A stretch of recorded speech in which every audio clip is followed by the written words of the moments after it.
atti ijoollee maal takka ta'uu qabu akka isaan of eeggatan warri Finfinnee jiranis artistoonni keenya ganaadha ammallee baay'eetu jira anti ta'uu hin beeknu waan ta'eef isaanii fi fuulduratti maaltu ta'a isa jennu irratti tooyaannee baay'ee bareeda kan du'e silaa deemee rabbiin lubbuu isaanii haa maaru dhiigni isaanii bilisummaa nuuf haa ta'u jenna obsaa isin miira keessaa baa yeroo marayyuu maal goona miira keessa seennee ganda namaa yoo tunnees walirratti yoo duullees karaa nutti banama tokkummaa keenya laaffata kana caalaa duuna malee waan argannu dhiifama yaada kiyya kun.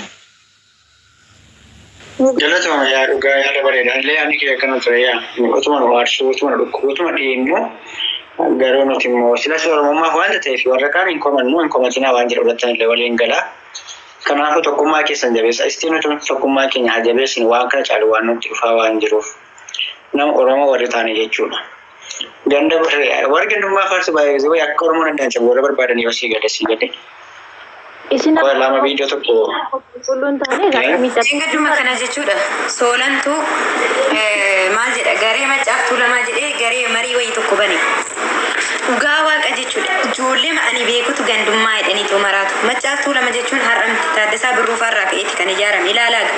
Isarraa kaasanii maal jedhu suuraa jala Soolan fa'aa ol baasanii ijoollee gandaa warra maalii waan isaan jedhaniin arrabsiin hin jiru jechuudha. Garuu immoo ijoolleen kun wallaggaadhaan maccaaftuu lamni hammata Oromoo kutaa 11 hundaa of keessatti qabata akka kaleessa abbootiin keenya ijaaranii darbanitti jechuudha. Waan akkasiifaatu jira.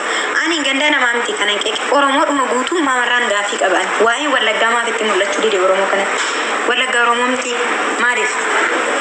Gaafa rakkina isaatis jedhamee maaf ilaalamaadha malee ani Oromoo kutaa kamillee qeeqan jiru. Yaa dhugaa keeti bar yaa waanicha argina kan sirbu kan isaan akka jiran walbaan illee ganda namaan arrabsinaa yoo arrabsamtan illee jaanitti macaafu lama kan sigalee hin arrabsamaa malee waan jedhu ture lammaffaa hubannoo namaa kennaa turan yaa dubbachuu mana yaadashee kun odeetara naa kenninaaf. Kanaafuu koomentii ilaaltanii waan hin taane barreessinaa dubbadhaa sagalee ta'a uummata keessanii fi tokkummaa keessan cimsaa ijoollee Oromoo akka gandaattis akka Oromoottis wal faana dhaabadha. Akka gandaatti gaafa isiniin jedhu nama biyya keessanii garaa nama keessan baraa walii wajjin dhaabadha. Isa boodammoo akka Oromootti walitti dhufaati waliin dhaabbadha. Nuni sagalee waliiti, dagalee waliiti, ija waliiti, gurra waliiti. Oromoon waliisaa malee fira kan biraa hin qabu. Fira kan biraa hin ta'e bakka duutee taate Oromummaa kee olii hin beektu jechuudha. Sababiin isaayyuu biyya Itoophiyaa keessatti Oromoon fira tokko hin qabu. Gada ani jechuudha dhugaa rabbii Oromoon fira kiyya jechuudha cifee Amaara diina tiyya jee isaan duuka jiraachuu naa wayya muknaatu isaan tu nyaata arras jala deebi Oromoon na nyaachuu jira waan ta'eef maal fayyadamee ati mee maal fayyadamee kun otoo isaan har'a yeroo wallaggi akkana miidhamu yeroo akkana dhibamu maaliif akkas ta'e tojanii dubbatanii maal yoo baanii dubbatan isaan Oromoo wallaggaa miidhame ergi Oromoo tokko ergi jenne jechuudha. Kennoo godhatteetta. Essee maaliif jaanii nurraa caffaranii mee? Mee koina markona. Har'a laalaati. Amma gada laam amma mi'aati har'a laali kootuuti har'a laala mee miidiyaan dhugaa rabbii utoo mucaan kun ganda biraa ta'e miidiyaan kun yoo na baxabbatame waliin isaatu hin beekamu garuu mucaan kun har'a wallagga shaaneetu du'ee jette Oromoon jechuudha. Oromoo jeela Tigreen hin jenne Amaarri hin jenne. Yoo iyyanis baate walumaa iyyuu madamaa gochuu hin danda'an sanas hin tiniin godhe yoo iyyan afaan inni iyyatti barbaade jechuudha. Haa ta'u rakkoon hin jiru homaa gochuu hin dandeenyu otuma dhukkubuu obsuu wayya sii galee. Hin komatina warra homaa gochuu hin dandeenyu. Kaleessa Jimmaa Geeraatti ijaarsi guddaan rukutamee maal ta'e jennaan Agartee miti? Agartee miti? Dhaabbadhu gada achitti yoggaa akkas ta'u jechuudha. Miidiyaan kun miillata akkaan dhaabbatte kaleessa. Maaliif Jimma ka'a? Jimmaatu tuqame bar. Miillata akkaan dhaabbachiisan. Keenya garuu aan amata waggaa shannuyi akkasitti du'aa buqqaa turre baga sin buqqisanii baga mormi sin cite. Intin galanni keenya kana taate qobaatti illee bilisoomuu hin dandeenyu barnu yanna rakkisan wayi cinnee too biyya taane qobaatti. Qobaatti immoo maal rakkina maalii qabna seete akka Oromootti akka kutaa wallaggaa warra azzalatanii sobadha ምናምን ገንዱማለ እተኔ ማርሲያ ቦማንስ ፖስት godhe rashim mucaan dhuguma du'e bakka azala deemtanii sobadhan jedhina mataan dhukkuba jira dhiifama dha waanuma dubbadhu wallaaluu jira waaqu kanadha galatoomaa borrota kiyyaa waaqayyo dhugaasaa dhiigasaa haa barbaadu an waaqayyotti malee ammaas taa'imuu gochuu hin danda'u biyya jiraadhee deemee lolu abbaa seeraa ta'e dhugaasaa falmuu hin danda'u. Waaqayyo dhugaasaa ka barbaadu dhiiga isaa waaqayyo barbaadu dhiiga obboleessa keenya dhiiga ijoollee Oromoo hundumaa warra biyyattii keessatti sababa malee akka walaa dhangala'e waaqayyo hin barbaadu. Rabbi akka amantii keessanitti waaqayyo dhugaa hin baasu. Kan isaa qofa osoo hin taane kana caaluu kan daadhii galaan kan boonii kan eenyu jedhesii immoo ijoollee Oromoo hundumaa dhiiga biyyattii keessatti dhangala'e waaqayyo hin baasa waan ta'eef. Kanadhaa warra isin irrabsitu wajjin hin arrabsinaa komentii badaaloo agartan biloogii godha malee uummata sammuu hin qabne kana wajjin hin haasa'inaa. Isaan afaan Oromoo beeku malee Oromummaan beekan waan ta'eef komentiin deebisinaa fi ganda namaatti hin bu'inaa. Abbaa barbaadee fi ganda biyyatti dhalate sababiin isaa ganda sana keessatti maaltu akka ta'aa jiru hin beektu. Oromoo dhugaan eessattiyyuu dararamaa jira eessattiyyuu du'aa jira waan ta'eef kana ilaalcha keessa galchaati warra gartee bitamtee asirraa dhuftee akkasii waan hamaa dubbattu sin barbaachisu gonkumaa waan akkasii irraa of eeggadha. Isiniin jedhaa galatoomaa kabajamaa waaqayyo immoo lubbuu obboleessa keenya jannata haa galchumaa isaa jajjabinaa kennu dhugaa isaa barbaadu sagaleen taanaa fi miidiyaa kana irratti waan gochuu dandeenyu immoo waliin hin goona jechuudha. Galatoomaa kabajamaa hundi keessan. Warri komentii waliin arrabsiina maa wal arrabsitu maal taatan amma sila maal sinitti Baay'ee galatoomii. Waa'ee gandummaa faarsitu jettan please nurraa dhaabbadhaa. Gandummaa miti faarsee hin jiru waa'ee mucaa haasaa jira. Dhibeen qabaa madaa qaba baafadhe ofii kiyya maal Baasii malee waa'ee gandummaa namni haasa'e asitti hin jiru. Sinii galee waan hin taane asirra deemtanii hin barreessinaa. Naafi bilookii gochaa deemi warra akkasitti barreessanii jechuudha. Modeetara naa kennime. Waa'ee maalii akka ta'e hin beektan taanaan callisaa please. Naan kennine. Salaam. Joosee fikir diizaayin waan ta'e du'e hin beekamne garuu du'ees argame. Malee waan ta'e du'e hin beekamne. Oromoo kiyyaa dhiifamallee naa godhaatu namni sagaleen kiyya sanitti dhagahamoo jiraatte komentii namaa hin ilaalina. Ani garuu intala arsiitiin intala sikkoo mandooti mucaan kuni kichuun kuni wallagga bichaarraa hin duune nutis dhabnee beeyna obboleessa akkanaa jechuudha Oromoo wanti akkanaa kuni nu keessa haa badu ilmi kuni ilma hayyuu ta'ee yookiin aangoo qabatee nu bulchuu danda'u rabbii jedhaatu waan akkanaa kanarratti gandummaa hin faarsinaa gandaanillee waliin arrabsinaa ani kana bichaan sinii dhaama isa immoo qacalee bakka ga'u hanqatee obboleeyyan isaa keessa haadha isaatitti gubaa ta'ee deeme kanaafi rabbi dhiiga isaa haa barbaadu. Rabbi malee namni furmaata godhuu hin danda'u. Oromoo kiyya kanarratti ani ofii kooti madaa qaba. Quxusuu koon itti dhabe. Waraana keessattis ta'u waan ta'e keessattis ta'u qaama san deeggaruu haa baadhu yookiin wajjin dhaabachuu haa baadhu malee qacalee itti dhabeen qaba. Namni kun immoo kutaa tokkorraa waa hin taane madaa akkanaati waliin tuqinaa Oromoo. Nu keessa hawaa ta'e obboleessa akka keessanii kan akkanaa osoo kaayyoo ofii hin argin kan bakka guddaa ga'uu danda'utu nu keessa hawaa ta'e ani amanuu hin dandeenye. Amman arge akka du'a haceenatti fakkaate garuu hanga guyyaa awwaalcha isaa arguutitti amanu. Oromoo kiyya kanarratti waliin qeeqina gandummaa hin fidinaa kana keessatti gocha keenyatu kana nutti fidaa jira bara Oromoo. Hojii keenya jecha keenya namuu amantii ofii wallaalutu kana nutti fidaa jira.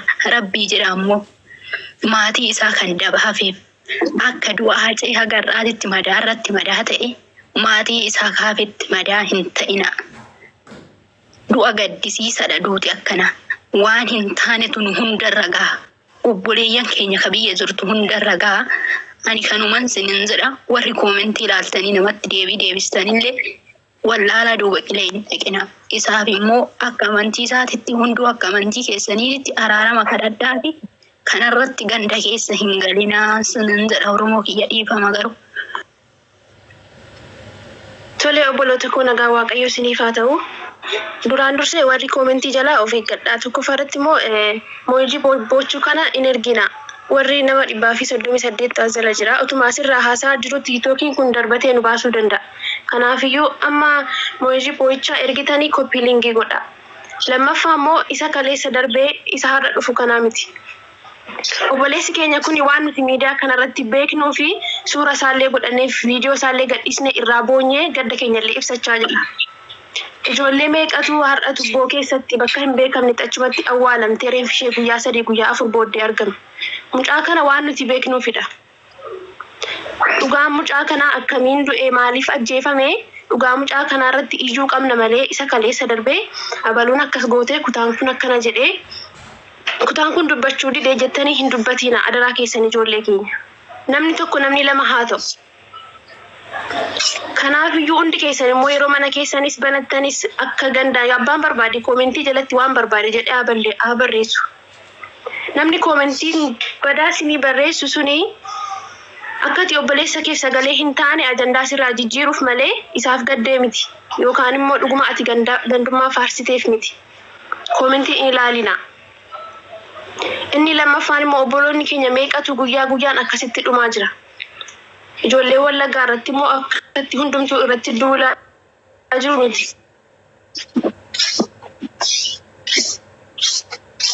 Ijoollee keenya wallaallee miti. Wanta uummanni Wallaggaa Oromoo kutaa 11 ta'ee Oromoon kamiyyuu hin taanes hin ta'usi. Kanammoo hundi keenya iyyuu mana keenya ni beekna. Kana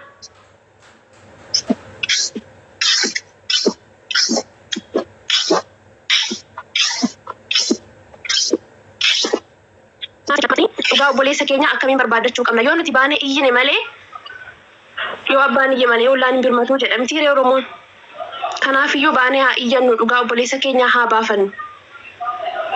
Malee abbaan barbaade tokkos dhuftee gandummaa itti hosii barreessite isa isheen barreessitu sana ilaaltee ati yoo waa'ee sana irraa haasuftee inni obboleessa keef sagalee ta'uu baate kun si harkaa badaa jechuudha. Kanaaf iyyuu tokkoffaa moo ijoolleen hammaa har'a dhaga'ani. Miidiyaa kanarra immoo kan jiran ijoollee mana madaamii jiranidha. 75% 80%. Kanaaf iyyuu ijoolleen keenya sama galgala gadi ba'uun siniin jedha. Inni lammaffaan immoo akkamiin akka du'ee maaliif akka ajjeefame dhugaan isaa nuuf haa barbaadamu. Ammallee dubbachaan ture moojii boo'ichaa kana jalatti hin ergina. Koppiilingii godha warra jala teessan. Utuma haasuuf nu darbachuu danda'a waan ta'eef.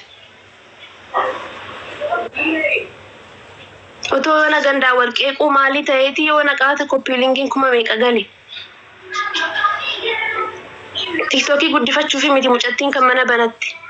Obboleessa isheef sagalee ta'uufidha. Tokkoffaa immoo warri mucaan kun Wallagga waan ta'eef ajjeefame jettanis immoo seera keessan qaba. Inaarraa mana wayiitti illee dhaga'ee tan dhufe. Irraa dubbachuun barbaanne wanta akkasii kana cal jedhee tan bira darbe malee jechuudha. Mucaan kun ilma gandaa miti. Isaa gandummaallee faarsullee guyyaa tokkollee dhaga'ee hin beeku. Ani Wallagga ta'uusaa iyyuu arganii du'een dhaga'e. Amman dhaga'e jechuudha inni Wallagga ta'uusaa amman bari'an. Kanaaf iyyuu ilma gandaatii gandummaadhaan ajjeesanii. Kanaaf iyyuu akka jettan kan ammoo dhaaba. Of eeggannoo godhaa Oromoo. Of hin tuffachiisina. Caaltu yaada kee ogguu fidhatte yaada gaaffii sirraa qaban. Dabareen ulaa. Caaltu. Nuti godhata warri itti ofiisutti. Mucayyo nu gandummaan beeknu gar gandatti illee hin galchine mucaa. Garuu waan siin jechaan jiru mee lubbuu. Siin jechaan jiru mana biraatti illee haasa'amaa ture.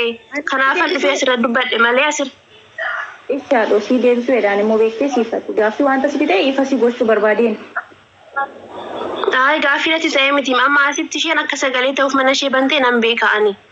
Garuu mana biraatti illee mucaan kun waan Wallagga ta'eef ajjeefamee kan jedhamu waan an dhaga'eef. Asitti immoo waan akkasii isin waan haasaa hin turreefan warri akkas jettan illee of eeggadhaa jechaan jira malee waan achi ta'eef ajjeefamee jechaan jiru. Ani immoo maaliif ijoolleen warri achitti dhageessee ofte sun Wallagga ta'ee ajjeefame jiran nu waan beeknuu fi keessa sabareechni shaggaatti jechuudha. Ijoollee Wallaggaa jechuudha funaananii Finfinnee keessatti Amaara Tigiree mitan ajjeesaa jiru Oromootu ajjeesuuf jira. Si galtee? Miknaatu sababa adda bilisummaa Oromoo jechuudha. Akkasitti fagoradhu deemi malee gandummaa keessaa ijoolleen keenya gandummaa hin qabani nootoo gandaa bakka inni akkasiin turre bara. No Oromummaaf morma kennine bara Oromummaaf mormi. Ani sukkoo gandummaadhaaf warri akkas jettan of eeggadhaa jedhe malee waan biraa maal jedhe haadhoko. Hin jenne lubbuu alaa akka isa sii ta'u ijoolleen akkas jaanii dubbatan suni ijoollee Wallaggaa irratti amma Finfinnee keessa nu mattaawaqaa binneetu ijoolleen keenya Finfinnee keessa jiraachaa jiran ilaala. Mattaawaqaa Wallagga kan jiru yoo qabaatani hin ajjeefamu mana hidhaatti hin darbamu reebamaa bulan ani ijoollee Lubbuu karaa hundi keenya iyyuu ni beekna garuu kan nuti beeknu mudhaa kana eegaa nuti beeknu Kana dhaabaa yookaan immoo wanta nuti isa beeknuuf irraa sagalee ta'aa jirra malee kan nuti hin beekne meeqatu jira jechaan jiraan. Amma mucaa kana inni iddoo barbaade haa ta'u. Inni amma obboleettiin koo jette kunis dhugaadha. Eejaa nuti beeknu far'a irraa baanee iyyina yookaan dubbanna malee kan nuti hin beekne immoo meeqatu jira guyyaatti 5-6 kan dhumaa jiru jechuudha. Kanarraa dubbachuu qabdu. Furmaanni isaa maali kan jedhamutti. Ijoolleen keenya maa dubbatan beekta obboleessi kiyya jechuudha. Itoo hojjetaa ta'ee jiru baankii keessa hojjetu Wallaggaa jammataa waaqaa isaan bitee Finfinneetii bitee mataa waaqaa. Bitee maal jedhan loqoda inni haasa'urraan kan ka'e ati Wallaggaa shanii biraa uftee janiitu hojii isaarra gad darbatan. Akka ijoolleen durbii kiyyaa ammoo jechuudha. Naguma isaanii homaa takka hojjettoota miti. Finfinnee gaafa deeman mataa waaqaa waraqaa eenyummaarraa fuudhanii ilaalanii kunillee shanii janii mana hidhaatti darbatanii reebamaa reebaa bulan eenyutu Oromootu Tigiree miti Amaaraa miti Oromoo matu jechuudha. Ani madaa hedduu qabna silazii si calluma jeeyitti atillee itti fufii yaada keessa waan baay'ee dubbachuu hin danda'u beekte. Amma akkoo jechuudha gaafa akkas jennu waan biraa fakkaata beektaa yoo dubbii dubbatte immoo kara biraa keessa illee nama gasha. Ani mataa kootiin sababa akkasii waa'ee akkanaa kanarratti tiruu koo obboleessa koo dhabeera. Siigalee hundi keenya iyyuu madaanii qabna. Garuu immoo waa'ee ijoollee akka kanaan dhumtuu kanaa furmaanni maalii kan jedhamu sanarraa otoo dubbatamee isatu gaariidha. Warri kaleessa dhuma lubbuu isaanii hin deebisnu Waaqayyo lubbuu isaanii jannata haa galchu. Garuu immoo boru siftaanis kanumatu nu duukaa deema. Kanumatu dhufaa jira guyyaama guyyaan amma obboleessi keenya kun du'ee Waaqayyo nafsiisa haa maaru. Har'a irraa dubbannee kalas boru bira dabarra. Iftaanis kanumatu nu duukaa dhufa. Borus kanumatu nu duukaa dhufa. Caaltuu haccee ugaasaatuma eenyu waggaarfafaa qabannee jirra laan rabbillee nu dagate namaayyuu miti. Takka jee mucaa taarikuu hin beekta yoo taate moodel taarikuu sanii innillee Wallaggaa dura meelaan acabacabuu turan yoo nageenyate dhiira malee dubbayee rarran deebi'e.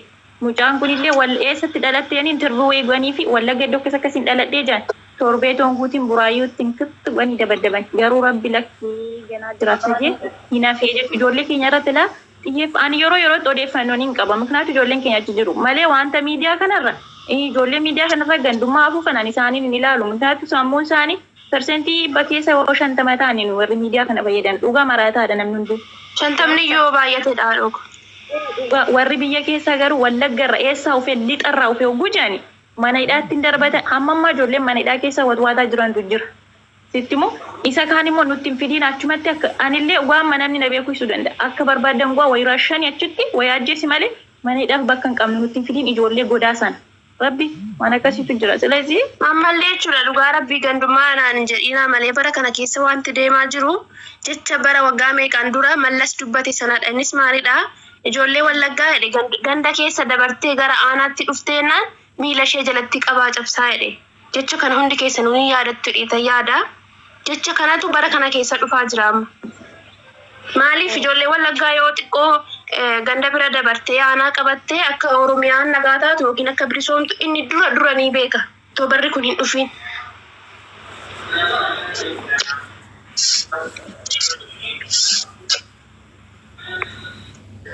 Kanaafiyyuu ammas Waaqayyo obsa isiniif haa kennu warri bochanis hin booyina. Warra lubbuun jiraniif boo'aa malee warra du'aniif hin booyina. Nutu du'e warra lubbuun jiraniif boo'aa. Taap godhaa warra kolfitan immoo rabbi isiniif haa godhu. Du'a mucaa kana isiniif haa godhu. Kolfuu yaa Oromoo jee namichu. Ijoollee akkam jirtu nagaa keessanii? Kolfaa Jirra galatinsaa.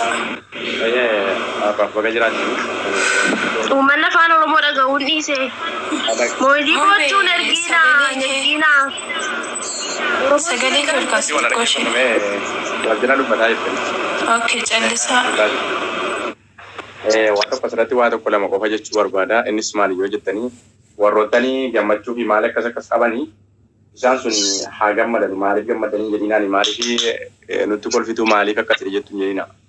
Maaliif yoo jettanii firri hindi bakkuma citteef dhiigdi. Warruma kanaan dura gaafa mormi Oromoo citaa ture gaafa aatii Oromoo mana keessa gubattee akka boombiitti dhufaa turte baga dhuftan jechaa turedha. haa ta'uti gabaabumatti firaafidiin adda baafannaa abo'anii kolfanii isaanii rakkoon qabu. Duuti nuuf haaraa miti. Kaleessas turre har'as du'aatuma jirra. Boris illee duudhaaf qophiidha Oromoodhaaf. Wanti irraa nama deebisu hin jiru. Nuyi miidiyaa irratti haasofnu kun Boris Oromoof duudhaaf karaarra jira jechuudha. Warri Moojii Boo'ichaa argitan pilis hin argina. Moojii Boo'ichaa akkaawuntii adabsiisaa jirtanii akkaawuntiin kun hin adabama. Dhiisa Moojii Boo'ichaalee hin argina mucaalatti akkaawuntiin cufiinaati. Inni biraa immoo abbaan fedhe waan barbaade haa jiru. Isin hin dhukkubin. Siniif duuti haaraa miti wayis immoo har'a du'aa agarree miti argaa turre. Ora deemaa Oromoo dachee. Suuraa kaleessa nagaa turte. Kaleessa yoona dachee kanarra turte. Kaleessa akkuma keenya sooshaal miidiyaa irra turte. Dachee kanarra turte. Maaltu si mudate Yaaqoob? Anaa nyaatu Soora. Nagaan boqadhu Soora. Ilmi namaa hin dhalata. Inuma du'a. Garuu kan baay'ee nama gaddisiisu Sooraan ajjeefamuu isaa osoo hin taane akkaataa hundoo isaa osoo hin beekamin kaleessa galgala. Magaalaa Finfinnee kutaa bulchiinsa naannoo Furii naannoo Mastaawot Faabrikaa jedhamutti hoteela Ivoolaa jedhamu keessatti reenfi isaa du'ee argame. Wanti baay'ee nama gaddisiisu garuu poolisoonni achi keessaa fuudhanii gara hospitaala Phaawulos geeffamee hoteelli sun garuu hojii idilee isaa har'allee itti fufee jira. Namni akkaataa du'a isaa qorate hin jiru. Hoteelli sun hojii isaa idilee itti fufee jira. Sooraa kiyya. Lubbuun kee haa boqatu. Dhugaa kee Rabbi siif haa baasu. Nama siif dubbatu hin qabdu Rabbi siif haa dubbatu. Nagaan boqodhu Sooraa.